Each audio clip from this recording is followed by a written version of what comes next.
Bom dia, nono. Tudo bem com vocês? Então, fizemos a nossa provinha, agora vamos ver a correção, né? Por que que aquela questão era certa, por que que não era outra, por que que o item que você pensou não estava certo e o tio disse que era o outro. Vamos explicar aqui um por um, certo? Então, vejamos. Nós estudamos a unidade 8 e 9, as vozes ativa e passiva, e os relative pronouns, ou os pronomes relativos, certo? Então, como era cada uma dessas coisas, né? Voz ativa e passiva. Você faz uma coisa, voz ativa. Uma coisa é feita por você, voz passiva. E pronome relativo, você está falando de quem fez alguma coisa, ou de quem tem a ver com outra coisa. O homem que viajou, a criança cujos pais venceram a prova, e por aí vai, né? Então, vejamos aqui. Logo de primeira, na voz passiva, o verbo principal vai para o. A gente viu e reviu isso aqui algumas vezes, né? Fizemos aula e fizemos revisão. Então, o verbo principal, o que mais importa na frase, na passiva, é aquela coisa que é feita, o que foi feito. O exemplo que a gente mais viu foi o lá da mulher e da casa, né? Então, que a mulher abandonou a casa, isso é voz ativa. A casa foi abandonada pela mulher, voz passiva.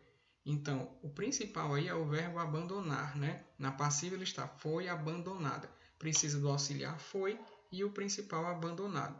Então, o verbo principal vai para o particípio passado, né? Abandonado, foi abandonado. Isso é o particípio. No inglês, então, é aquela parte que nos verbos regulares vai terminar em ed. Então, was é o to bezinho, né, que é o auxiliar. Abandoned, abandonada pela mulher. Então, não é presente, porque foi abandonada, já é passado. Não era futuro, né? Se dissesse que a mulher iria abandonar, aí era outra história. Mas não tem futuro envolvido, né? Não tem nem will na frase. Passado simples, não. Passado simples não rola, porque o passado simples vai ser o do verbo auxiliar, que é o to be nesse caso, né? O foi abandonada, né? Nenhuma das anteriores também não, porque é passado particípio, né? Abandonado, foi abandonado. Seguinte. Na voz passiva, normalmente a sequência dos elementos frasais é. Então, tentei dar para vocês uma espécie de fórmula, né, onde as coisas vão aparecer cada uma no seu cantinho. A gente sabe que nem sempre é desse jeito, certo? Às vezes, mesmo em pontos da frase em que a gente não espera, ela ainda faz sentido, certo? Ainda combina. Então, vejamos aqui como é o mais simples, o mais rotineiro. Verbo principal no passado, mais particípio, mais by. Não. Se vocês olharem lá na folhinha de revisão da gente, vocês vão ver que não começa com o verbo principal, geralmente, né? No caso, pensando sempre no abandono da casa pela mulher, você iria dizer abandoned, né? Verbo principal no passado, particípio. Abandoned by the woman the house was. Parece o mestre Yoda falando, tudo de trás para frente, né? Abandonada pela mulher a casa foi. Não, não é assim. Particípio mais by mais verbo principal. Não, porque o particípio é do verbo principal. A gente ia dizer abandonada pela abandono, abandonar. Não, não podia ser isso. Verbo to be no passado, que é o auxiliar, foi abandonada, was abandoned, mas o particípio abandoned, né? Abandoned, o edzinho no final, mas o by, que o by é para dizer por quem que ela foi abandonada, né? Então, to be no passado. Was, particípio, abandoned by the woman, né? Que é o agente da passiva. A mulher foi quem abandonou a casa. Verbo principal, particípio mais by. Não. Ia ficar abandoned by. Tipo, abandonar, abandonada por. Não faz sentido. Nenhuma das anteriores também não, porque aqui está certinha. Verbo to be no passado, mais particípio mais by. Voz passiva, normalmente utilizamos como auxiliar o verbo. Quem é, né? Para dizer que uma coisa foi, ó. Verbo ser no passado. To be, certo? To will, isso aqui nem existe. To can, também não se usa o can dessa forma, com a partícula to. To do, não. To do é fazer. Então tem que ser realmente, né? O auxiliar be.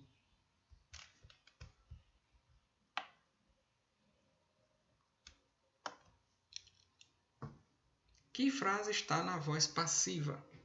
The woman abandoned the house. Não. Ó, aí voltamos sempre para o exemplo da mulher, né? Procurei me focar naquele para vocês sempre lembrarem. Então, a mulher abandonou a casa. Isso é ordem direta, certo? É voz ativa. The house was abandoned by the woman. A gente já viu diversas vezes só aqui, só nesse vídeo, esse mesmo exemplo. A casa foi abandonada pela mulher. Aquilo que a gente estava falando antes. Ó. A casa foi, ó, auxiliar to be aqui, abandonada, o verbo no particípio, ó, abandon é o verbo. Aí bota o ed no final, abandoned é o passado, né? Então, foi abandonada, aí é o particípio. By, ó, por quem que ela foi abandonada? The woman, o agente da passiva, certo? The woman will abandon the house. A mulher irá, abandonou a casa.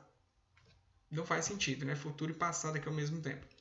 The woman abandoning the house. A mulher abandonando a casa. Eu nunca nem vi abandonando em inglês. Acho que não existe.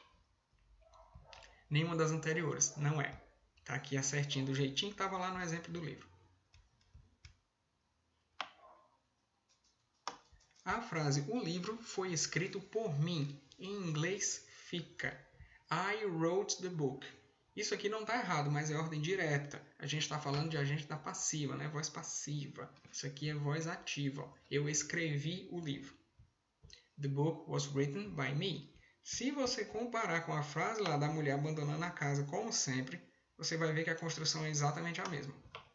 Você tem um objeto que sofreu alguma coisa aqui pelo agente da passiva.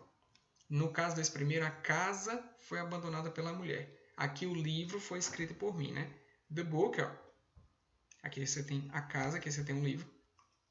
Was. Ele é um só e foi no passado, né? Então, was aqui também. Aí você tem o verbo no particípio. Aqui, no caso da mulher que abandona a casa, abandoned. No caso aqui que o livro foi escrito, tá aqui written, que é escrito. Write, só até você ter aqui com um ezinho, seria escrever. Aí written, escrito. O livro foi escrito by me, ó, por mim. Aqui, by the woman, pela mulher. Então, construção a mesma. Veja que é muito semelhante mesmo. Você tem, na ordenzinha, o verbo to be como auxiliar, o verbo principal no particípio e a partícula by. O livro foi escrito por mim. The book was written by me. The book were written. Não. Aqui é um livro só. Were é para plural. The book was wrote. Não. Que aqui você está usando o auxiliar e aqui você está usando o principal já no passado simples. Então não pode. Auxiliar teria sido com o particípio. Nenhuma das anteriores? Não, porque está aqui certinho.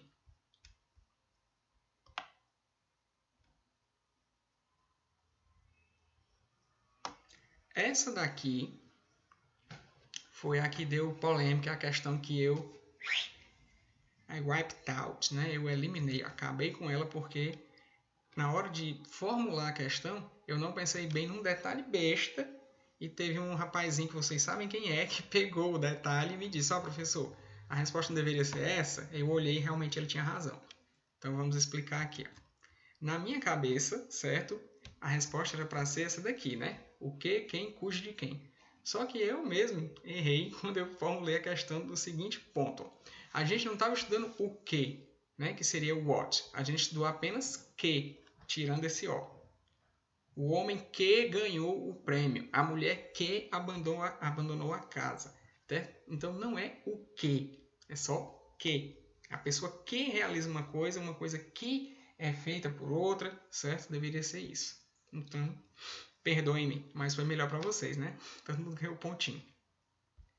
Fora que aqui, ó, já explicado o meu erro, né? Nem é preciso conversar tanto sobre por que as outras não são certas. Essa aqui, vocês estão vendo que é piada, né? Qual é, qual foi, por que tu tá nessa? O outro, qual, que é, qual foi, qual é, não. A gente não estudou isso. Indicar capacidade, habilidade, nada a ver. O que, quem, cujo, de quem, né? Que na minha cabeça seria certinha. E nenhuma das anteriores, que o aluno que marcou isso aqui, ele tinha razão. Deveria ser essa a resposta, né? Nenhuma das anteriores. Foi erro meu. Desculpa aí, gente. Então, passando o vacilo, agora nós temos. Marque a opção que tem apenas pronomes relativos, certo? Que são exatamente os que estudamos lá. Então, Se você olhar a tabelinha da página 51 e a outra que tem lá no final, né, no caderno de atividades, você verá que está, se eu não me engano, nessa mesma ordem. Who, quem, né, o que. Which, o que, o qual. Né? That, o que fez alguma coisa, aquele que fez. Whose, aqui significa um cujo, né, em vez de um de quem. E whom também significa quem. Ou, nesse caso, um que. Qual é o problema dos outros? Os outros é só uma atençãozinha ao que estava escrito. Então, which, isso aqui com T aqui no meio é bruxa? Não. E também falta um H aqui, né? Como tem no which. Vixe, uma leitura atenta veria isso aqui na hora, né? Principalmente aqui no Ceará. Wish. Esse wish aqui, com SH, isso é um desejo, um pedido que você faz, sei lá, para a estrela cadente. É um wish. Uma coisa que você deseja, que você anseia. Não é nenhuma das anteriores. Tá aqui a certinha.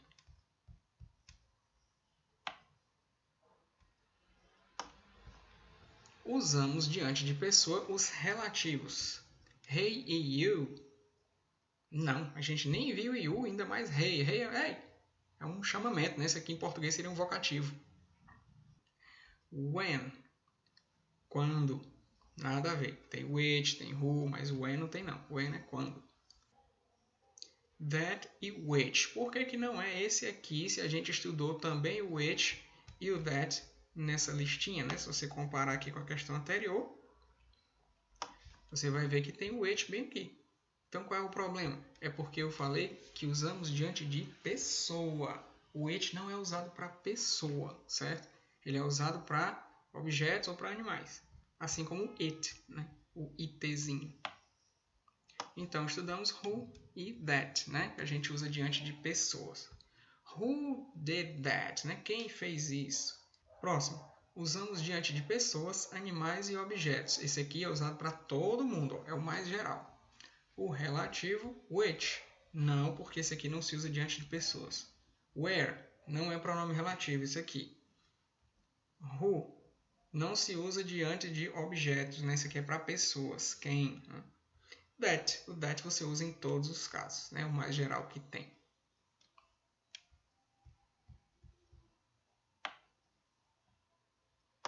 Finalizando. O pronome relativo mais indicado para unir as frases. This is the dog. Essa é a primeira frase. Aí tem um slash aí, né? A barra. Bit last week. Bit me last week, né? Então, esse é o cachorro. Me mordeu semana passada. Em português você diria... É como você está pensando mesmo. Esse é o cachorro que me mordeu semana passada. Então, que me mordeu. A gente vai se referir ao cachorro com esse pronome relativo. A gente vai usar who? Não. Who não é usado para animais. Quem sabe se fosse o seu animalzinho de estimação, seu pet, aí você poderia dizer um who, né? Mas um cachorro qualquer aí da rua não pode. Whose. Esse é o animal cujo me mordeu semana passada. Não. Só se for o livro do Stephen King lá que o cachorro se chama cujo. White. Nada a ver. Aqui eu queria pegar vocês só pelo começo, ó, WHI. Certo? White é a cor branca. That. Esse funciona. Esse é o cachorro que me mordeu semana passada, certo? O cachorro que veio aqui, nheco, na minha perna. Belezinha? Então tá aí. Essa é a correção da nossa prova, certo? Então fiquem atentos que mais tarde tem aula ao vivo para nós, viu? Então vejo vocês lá. Até mais tarde. See you. Goodbye.